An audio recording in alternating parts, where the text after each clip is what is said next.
Bonjour tout le monde. Aujourd'hui, je vais vous parler du nez dans le cadre de la respiration.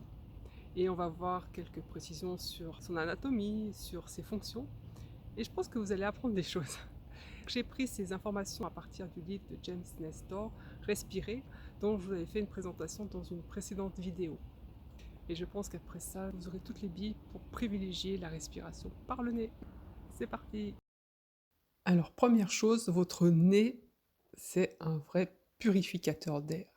Quand vous respirez, l'air rentre par vos narines, sauf si vous avez la bouche ouverte, hein, parce que sinon l'air va aller directement par le chemin le plus court, c'est-à-dire par la bouche. Donc, bouche fermée, l'air va rentrer par le nez, et à ce moment-là, l'air va être filtré, réchauffé, humidifié, un peu pressurisé, et tout ça, ça va vraiment faciliter l'extraction d'oxygène par vos poumons. Alors comment l'air est filtré? En fait, c'est grâce à la présence d'un vrai labyrinthe en fait, dans votre nez. Et ce labyrinthe est formé par ce qu'on appelle des cornets, les cornets nasaux, qui eux-mêmes sont formés par des lames. Finalement, l'air qui rentre dans vos narines, il doit parcourir tout un trajet et pendant ce trajet, il y a des choses qui sont éliminées et qui n'aboutiront pas à vos poumons. Et deuxième élément d'anatomie très important pour jouer ce rôle de filtre, eh bien, c'est la présence d'une sorte de tapis roulant qui justement tapisse le premier cornet inférieur qui est présent dans le nez. Ce tapis roulant est en fait formé d'un mucus qui est en mouvement constant. Et comment il bouge? Eh bien, en fait, ce mouvement constant est dû à des millions de cils vibratiles microscopiques. Ces cils se balancent, au rythme de 16 battements par seconde, ce qui n'est pas rien quand même.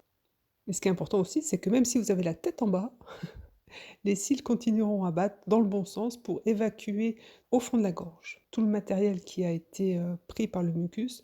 Alors ce mucus est produit par une couche de cellules gluantes qui permet aussi d'humidifier l'air.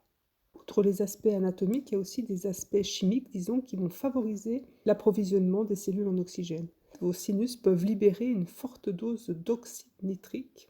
C'est une molécule qui entraîne la vasodilatation de vos capillaires. C'est aussi pourquoi la respiration nasale permet une absorption d'oxygène plus forte que la respiration buccale.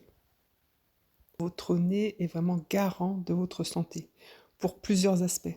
Évoquons là une caractéristique étonnante anatomique de votre nez, c'est qu'il y a un tissu érectile qui tapisse une partie de votre nez.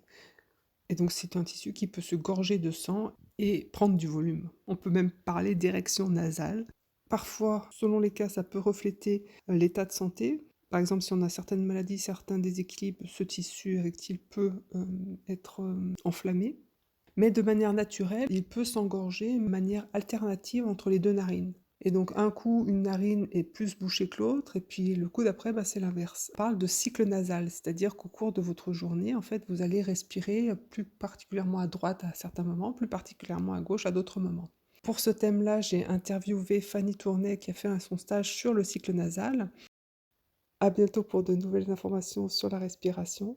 D'ici là, respirez bien, narines grandes ouvertes.